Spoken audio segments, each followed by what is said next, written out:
Imagine you are sitting in your office, or maybe on your morning commute, and you have this sudden, almost painful thought.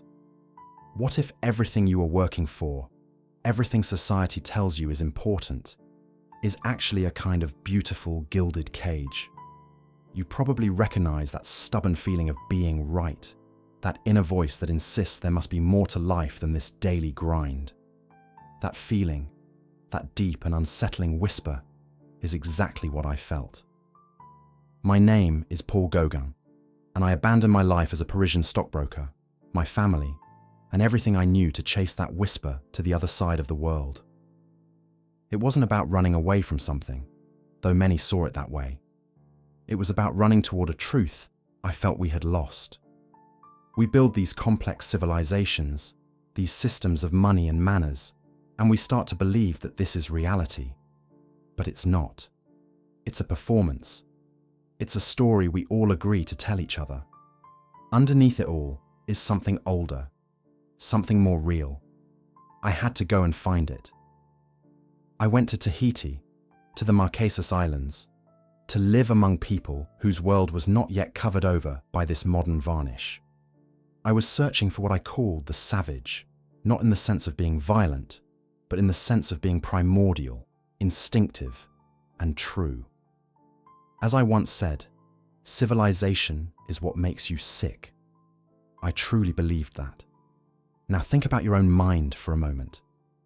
There's a natural tension we all live with, a quiet war inside us. On one side is our instinctive thinking, the quick, automatic part that wants to be right, to defend our position, to stick with what's familiar. It's the part that gets a gut feeling and clings to it. Many of us cling to familiar ideas because they feel safe, like a well-worn path.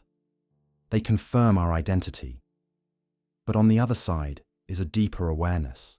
It's slower, more curious. It's the part of you that questions that gut feeling, that wonders if there's another way to see things. It's the part that felt a little thrill when you read that I left my old life behind. Remember when you were a child and you believed something completely, utterly, maybe that a certain monster lived in your closet, and then one day you realized it wasn't quite true. There was that moment of confusion where the world as you understood it shifted. That's the moment I was chasing. That crack in our understanding is where true sight begins. We all have closets in our adult minds, filled with monsters we call facts and opinions that we've never really questioned. We fool ourselves into thinking we see the whole room, when really we're just staring at the door. My art, the paintings I made in the Pacific, were my attempt to show what I saw through that crack. The vibrant, unreal colors of the jungle, the powerful and serene figures of the people. I wasn't trying to paint a postcard. I was trying to paint the feeling of that deeper awareness. I was trying to show a world not as it objectively was, but as it felt to a soul waking up from a long sleep. It was about expressing an emotional truth that our civilized world had edited out. We get so good at editing our own experiences to fit in, to make sense, that we forget the raw, unedited version of life. We trade wonder for logic, and we call it growing up. This is how we all fool ourselves every day. We construct a persona, a version of ourselves that knows the answers and has everything under control. We surround ourselves with things and ideas that reinforce that story. We choose to see only what confirms what we already believe. My principle was simple. To truly see, you have to willingly break that persona. You have to be willing to be a beginner again, to feel foolish, to not have the answers. You have to step outside the world, even if that world is just the four walls of your own mind.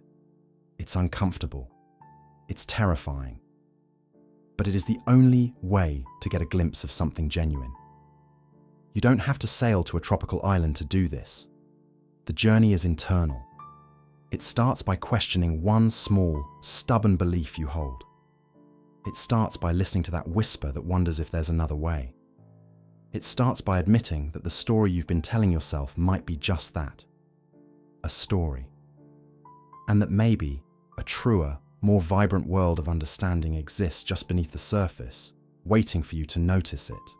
This cracks open the entire story of Paul Gauguin's flight from Paris, not as a simple vacation, but as a profound and difficult search for a different way of being. We start by seeing things simply, imagining a man just trading his suit for a loincloth, a polluted city for a pristine beach.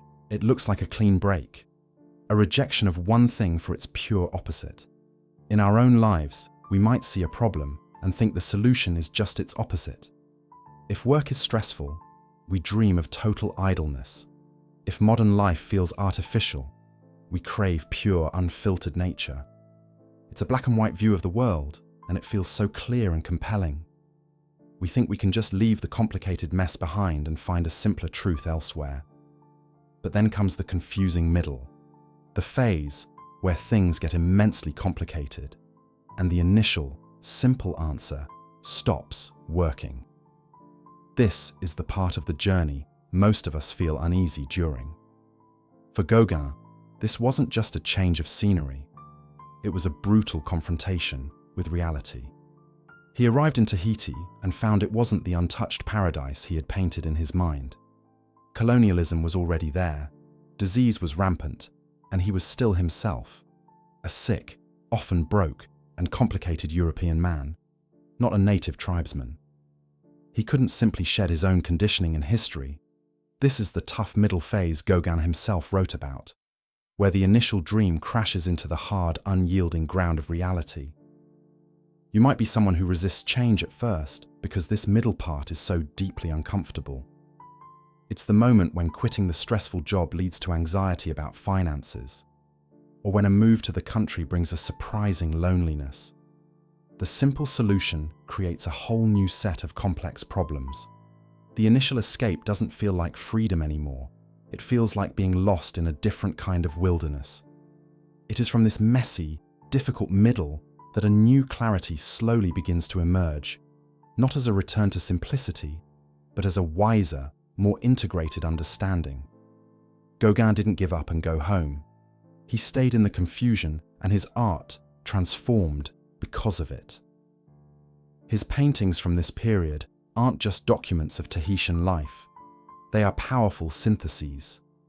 He blended the bold, symbolic colors and spiritual themes he admired in the so-called primitive art with his own Western training and symbolic language. He didn't find a pure, simple world to copy. He created a new, third thing entirely, a bridge between two worlds that only he could build. This is the thoughtful response, as opposed to the knee-jerk reaction of simply running away. The knee-jerk reaction is to see civilization and tribal life as opposites to choose between.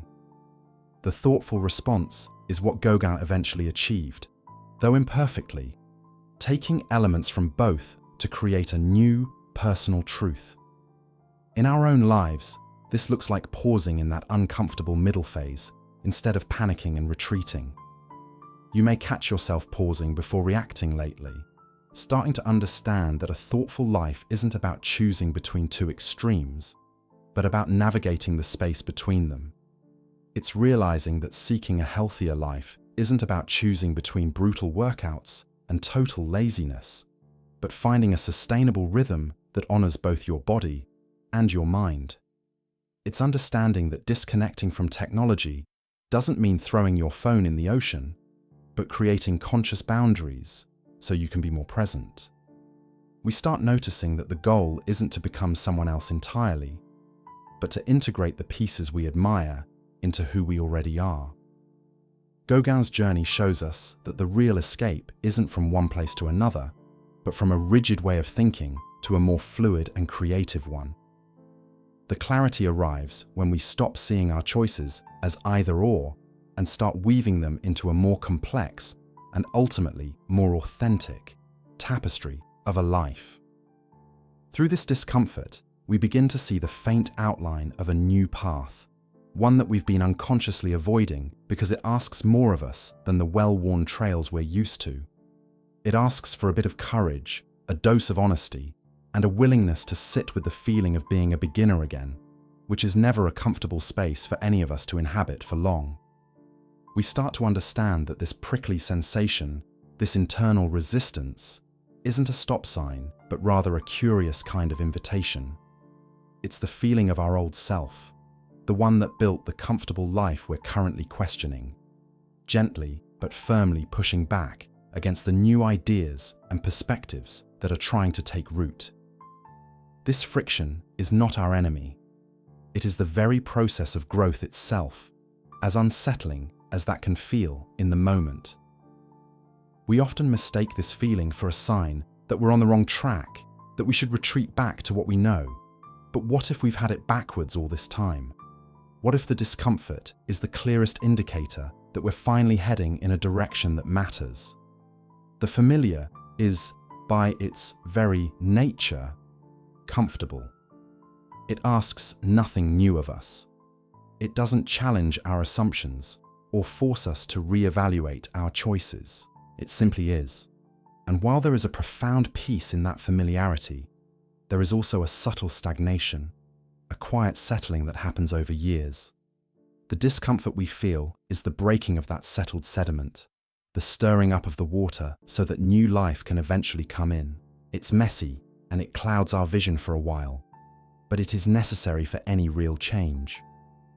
As we sit with this feeling instead of running from it, a fascinating shift begins to occur. The mental chatter that usually narrates our day, the worries, the second guessing, the constant background hum of what ifs starts to quiet down. It's not that our problems vanish, they simply lose their sharp, jagged edges.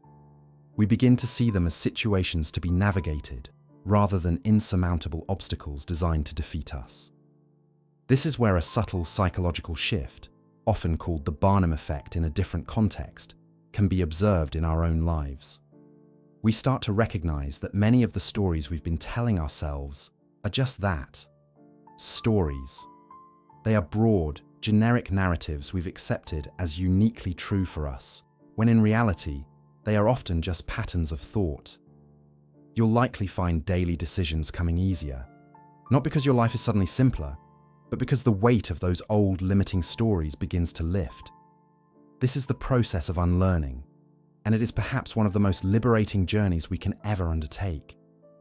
We unlearn the need for external validation at every turn. We unlearn the habit of conflating our net worth with our self-worth. We unlearn the idea that being busy is synonymous with being important or productive. We slowly peel away these layers of conditioned thinking, and with each layer that falls away, we feel a little lighter, a little more authentic. Many notice old frustrations don't bother them as much. The slow line at the grocery store, the bad driver who cut us off, the minor criticism from a colleague. These things begin to roll off with a newfound ease because our center of gravity has shifted. Our sense of peace is less dependent on everything outside of us going perfectly according to plan. This internal shift inevitably reflects outward. Our relationships begin to change because we are showing up differently. We listen more, not just waiting for our turn to talk, but truly hearing the person in front of us. We offer help without the silent expectation of anything in return. We set boundaries not as walls to keep people out, but as fences to clearly define where our garden ends and another's begins, allowing both to flourish without encroachment. We become more patient, not because we are trying to be saintly, but because we have a deeper understanding that everyone is fighting their own hard battle, navigating their own discomfort, and doing the best they can with the tools they have at that moment. This journey isn't about arriving at a final, perfect destination. It's about the quality of the walking itself. It's about trading a rigid map for a reliable compass. The map told us exactly where to go, but it was often outdated, drawn by someone else's hand for their own journey. The compass, however, is calibrated to our own true north, our values, our passions, our unique sense of purpose. It doesn't show us the path. It simply helps us ensure that every step we take is in a direction that feels right and true for us, even if the terrain is unfamiliar and sometimes difficult. This is how we build a life that feels genuinely our own, not a replica of someone else's dream or a collection of shoulds and supposed tos.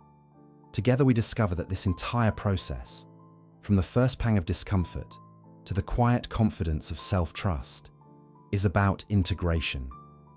We are not destroying our old self to build a new one from scratch.